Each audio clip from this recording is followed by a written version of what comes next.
जमानत जब्त करा करके उसको 50 साल पीछे पहुंचाने आया। तैयार हो? दोनों हाथ उठा बताओ, तैयार हो? तो भाई चंद्रभानु जी यहाँ पर हैं, यहाँ भाई एक माला लाओ, अगर आप सब कहो तो आज मैं विजय की माला पहना दूं आप सबकी ओर से, पहना दो। लाओ बड़ी वाली माला लाओ, पहनाओ। अबू भाई लेके आओ जरा, रंजन भाई आ जाओ। ये मैं आप सबकी ओर से ये विजय की माला पहना रहा हूं, दोनों हाथ लाके भाई तैयार हो ना? भारत माता की, बजरंग बली की, जय श्री राम। धन्यवाद। चंद्रभानु पासवान जी के समर्थन में भैया जिंदाबाद जिंदाबाद जिंदाबाद। मिल्कीपुर विधानसभा सीट की इस विशाल जनसभा में एक महाकुंभ प्रयाग में है, दूसरा महाकुंभ अयोध्या धाम में है और तीसरा महाकुंभ मैं यहां देख रहा हूं, जनसैलाब उमड़ा है, जनसागर उमड़ा है। मैं बहुत हृदय से वंदन अभिनंदन करता हूं। मंच पर भारतीय जनता पार्टी के मंत्री परिषद के मेरे साथीगण श्री JPS राठौर जी, श्री गिरीश यादव जी, हमारे दयाशंकर मिश्र दयानु जी, और हम जो साथ साथ बहुत लंबे समय से काम किए हैं, माननीय हमारे निवर्तमान सांसद लल्लू सिंह जी, बड़े भाई जी हो चाहे आदरणीय राजपूत प्रियदर्शी जी हो, सबके सम्मान को बढ़ाने का काम किया जाएगा, ये भरोसा भी दिला रहा हूं। पूर्व जिला अध्यक्षगण आदरणीय कमला शंकर पांडे जी, ओम प्रकाश सिंह जी, बहुत नाम है भाई, सभी जी, हमारे पूर्व जिला अध्यक्ष अवधेश पांडे बादल जी, हमारे श्री सभा के प्रमुख अभिषेक मिश्रा जी संचालन कर रहे हैं, हमारे पुराने साथी हैं श्री अभिनंदन चौरसिया जी, सरोज दुबे जी, अवधेश पाठक जी, धर्मेंद्र सिंह टिल्लू जी, अशोक मिश्रा जी, हरिशंकर मौर्य जी, जयप्रकाश मौर्य जी, अजीत मौर्य जी, हमारे महेंद्र चौरसिया जी, राकेश चौरसिया जी, लालचंद चौरसिया जी, वासुदेव मौर्य जी, हृदय राम चौरसिया जी, जिले और क्षेत्र और प्रदेश वाले या भविष्य में बनने वाले, मैं सबका अभिनंदन करता हूं, सबको प्रणाम करता हूं। बड़े बुजुर्ग नौजवान दोस्त, माताओं बहनों, पत्रकार मित्रों, आज मैं आपको विश्वास दिलाने के लिए आया हूं कि समाजवादी पार्टी की साइकिल तो पंचर हो चुकी है, उनका पीडीए फर्जी है, ये ध्यान रखना। उनका पीडीए मतलब परिवार का डेवलपमेंट करने की एजेंसी है। उनका पीडीए समाज की भलाई, प्रदेश की भलाई, गरीब की भलाई, नौजवान की भलाई, महिलाओं की भलाई नहीं है। उनका पीडीए गुंडों को बढ़ावा देना है, माफियाओं को बढ़ावा देना है, अपराधियों को बढ़ावा देना है, दंगाइयों को बढ़ावा देना है। ये वही समाजवादी पार्टी है जिसे मैं राम भक्तों की हत्यारी पार्टी कहता हूं। महाकुंभ में मैं कल वही था, जितनी बड़ी संख्या में लोग लगातार वहां आ रहे हैं, प्रदेश के पूर्व मुख्यमंत्री के नाते श्री अखिलेश यादव जी को भी स्वागत करना चाहिए। मैंने कहा भी आप भी आइए, अपने परिवार के साथ आइए, अपने पार्टी के लोगों के साथ आइए। ये महाकुंभ आस्था का महा डुबकी लगाने का अवसर है। यहां छीटा कसी मत करिए। समाजवादी पार्टी समाप्तवादी पार्टी इसीलिए बनती जा रही है क्योंकि आप लोकसभा में झूठ बोल करके, फरेब करके, लोगों को गुमराह करके जिस गुब्बारे में हवा भर ली थी और गुब्बारे की हवा निकल गई है। अभी 9 सीटों का उपचुनाव हुआ तो उसमें मिल्कीपुर छूट गया था। 9 में से 7 सीटों पर भारतीय जनता पार्टी गठबंधन की जीत हुई थी मेरे मित्रों। और मिल्कीपुर विधानसभा, मैं केवल यह कहने के लिए आया हूं आप सबसे, मिल्कीपुर विधानसभा मुझे भी पता है, ये श्री अखिलेश यादव जी एंड कंपनी को भी पता है। तो वह चुनाव हारने जा रहे हैं। अरे एक परिवार से एक सांसद बन गया, विधायक भी तुम्हारे घर का चाहिए, सांसद भी तुम्हारे घर का चाहिए, बताओ चाहिए क्या? सही, ये विकास के नाम पर कुछ कर सकते हैं क्या? केवल अयोध्या के नाम पर उपहास उड़ाते हो। चुनाव में हार जीत तो अलग बात है, लेकिन अयोध्या का अपमान करोगे, अयोध्या वालों का अपमान करोगे। ये मिल्कीपुर विधानसभा के उपचुनाव में समाजवादी पार्टी की जमानत जब्त करा करके लोकसभा चुनाव की हार का बदला लेने का संकल्प लेकर के जाइए मेरे मित्रों। और ये मत समझना कि चुनाव चंद्रभानु पासवान जी लड़ रहे हैं, यह चुनाव केशव प्रसाद मौर्य भी लड़ रहा है, योगी आदित्यनाथ जी भी लड़ रहे हैं, और हमारे जो मंच पर सभी नेताओं का नाम लूंगा, देर लगेगी। मंच पे जितने चेहरे बैठे हैं उनको अपना प्रत्याशी मानना और अपने आप को भी अपना विधानसभा का प्रत्याशी मानना। मेरा बूथ सबसे मजबूत का जो संकल्प है, उस संकल्प को सफल बनाने का यह उपचुनाव है। सबक सिखाना चाहिए कि नहीं सिखाना चाहिए? सफाइयों को दोनों हाथ उठा बताओ, मुझे सिखाना चाहिए कि नहीं सिखाना चाहिए? आप विश्वास रखना, हमारी पार्टी तो गरीबों की पार्टी, गरीबों की भलाई करने वाली पार्टी है। डबल इंजन की सरकार जब से आई है, मैं दुनिया में नहीं ले जाऊंगा आपको, प्रदेश भर में नहीं ले जाऊंगा, देश भर में नहीं ले जाऊंगा, केवल अयोध्या में लेकर के आपको रखूंगा। आप याद करो 2017 से पहले का अयोध्या क्षेत्र और मिल्कीपुर क्षेत्र, और 2017 के बाद में अंतर आया है कि नहीं आया? पूरा हाथ उठाए बताओ, आया है कि नहीं आया है? हम गरीबों के लिए समर्पित हैं, हम गुंडों के विरोधी हैं, गुंडों के खिलाफ कार्रवाई करते थे, करते हैं और करते रहेंगे। भारतीय जनता पार्टी गरीबों के लिए, किसानों के लिए, नौजवानों के लिए, महिला सशक्तिकरण के लिए, मेरी माताएं बहनें इतनी बड़ी संख्या में जिनके पास रहने का घर नहीं है, उनको घर मिलना चाहिए कि नहीं मिलना चाहिए?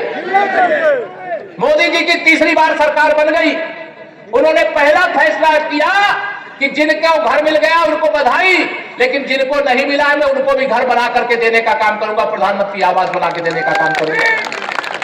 3 करोड़ प्रधानमंत्री आवास बनाने का अभियान पूरे देश में शुरू हो गया है। अभी इस बीच चुनाव आचार संहिता के कारण आपके यहां सर्वे रुका होगा, लेकिन जिनके पास घर नहीं है, डबल इंजन सरकार की, आदरणीय मोदी जी, आदरणीय योगी जी के नेतृत्व वाली सरकार का संकल्प है कि हम किसी गरीब को झोपड़ी में नहीं रहने देंगे, पन्नी डाल करके नहीं रहने देंगे, उनके रहने का घर बना करके देने का काम करेंगे। ये हमारी सरकार का संकल्प है। और समाजवादी पार्टी वाले क्या होते? अगर ये सपा वाले सरकार में हो, जब ये सरकार में नहीं होते तब तो भीगी बिल्ली बन जाते, लेकिन जब सरकार में होते हैं तो गरीब को घर बना के देने की बात तो दूर, गरीब अगर घर बनाने के लिए थोड़ी जमीन खरीदा हो तो समाजवादी पार्टी का कोई गुंडा उस पर कब्जा कर लेता है। बताओ सही है कि नहीं सही है? जब सपा की सरकार थी, बहुत सारे लोग भूल गए होंगे, मेरे नौजवान बड़ी संख्या में है, 2017 के पहले का शासनकाल याद नहीं होगा।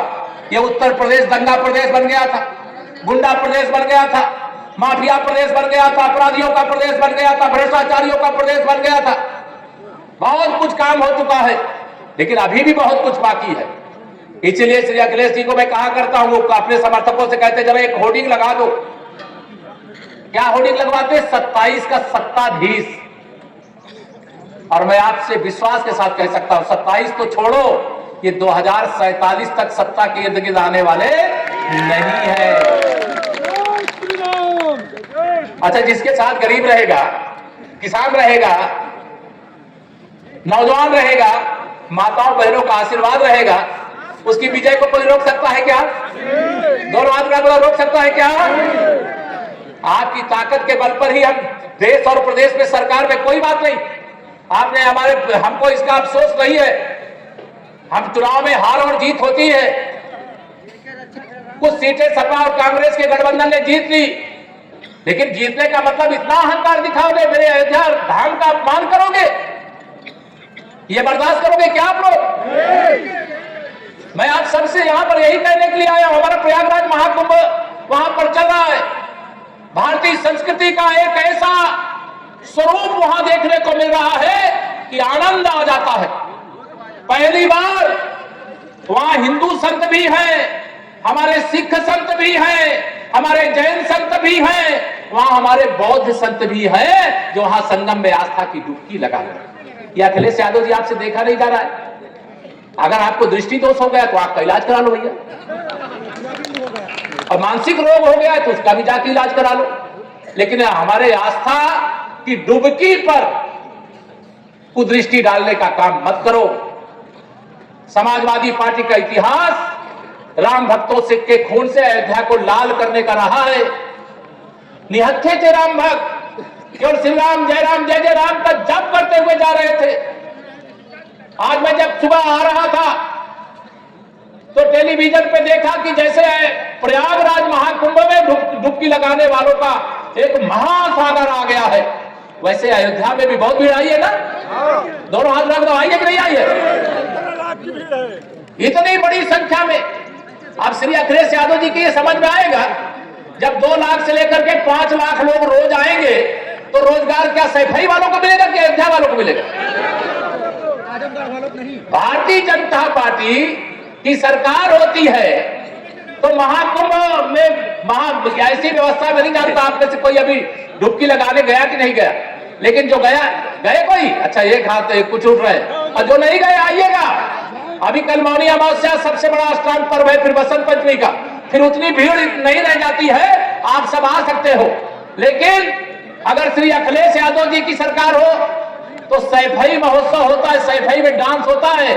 महाकुंभ और अयोध्या जैसा धाम नहीं होता, काशी जैसा धाम नहीं होता। मैं आप सब लोगों को आज यहां पर यह कहना चाहूंगा कि 2024 के लोकसभा चुनाव में निश्चित तौर से जब माननीय नरेंद्र मोदी जी के नेतृत्व में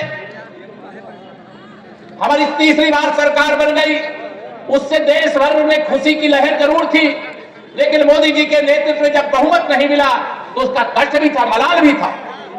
लेकिन 2024 के लोकसभा चुनाव के बाद हरियाणा में विधानसभा चुनाव हुआ, और वहां के चुनाव में क्या हुआ?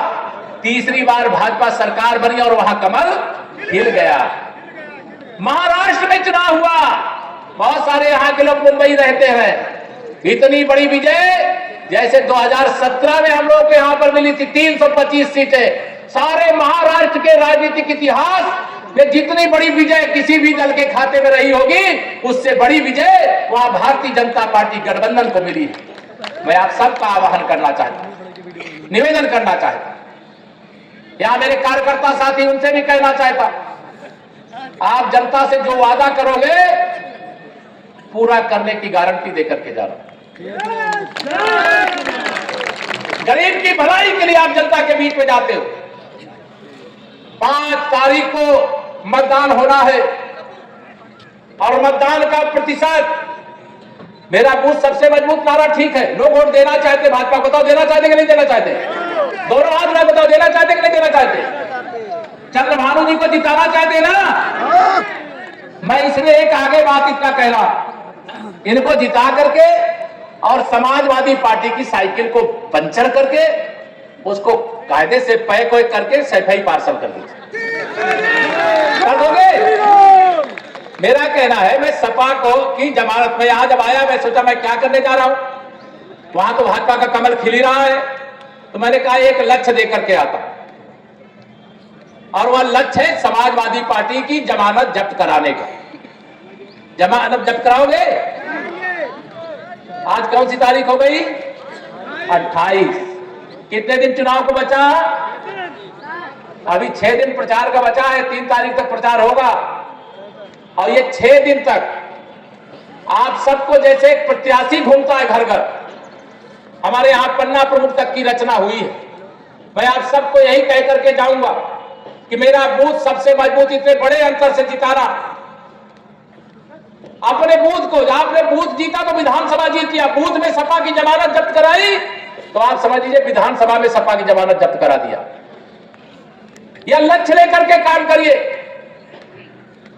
समाजवादी पार्टी को वोट डाल देने का मतलब है वो कुएं में डाल देना जिसका कोई लाभ ना हानि। कोई लाभ हो सकता है क्या सपा को वोट देने का? बताओ, हो सकता है क्या? जब सपा को वोट देने का लाभ नहीं हो सकता तो वोट बर्बाद करना है क्या? जो यहां आए हैं उनसे तो मैं कह ही रहा हूं, यहां आने के बाद आप अपने अपने क्षेत्र में जाइए, ये हमारा जो विकास खंड है मार्टिनगंज है ना, हरिटनगंज वाले ब्लॉक विकास खंड के और हमारे सब ब्लॉक बनाए थे, मिले थे, उनसे भी मैं निवेदन करूंगा कि सारे विकास खंड जो इस क्षेत्र के अंदर पड़ते हैं पूरी ताकत के साथ आप जाइए, लोगों से मिलिए। हमारे बूथ अध्यक्ष है, हमारे पन्ना प्रमुख है, हमारे शक्ति केंद्र के कार्यकर्ता है, पार्टी के कई पदाधिकारी, हमारे मंत्री परिषद के कई साथी आप सबके बीच में है, लेकिन यहाँ आपको सहयोग करने के लिए आए। चुनाव आप ही को लड़ना है, आप ही को जीतना है और विजय का तिलक आपको ही लगना है।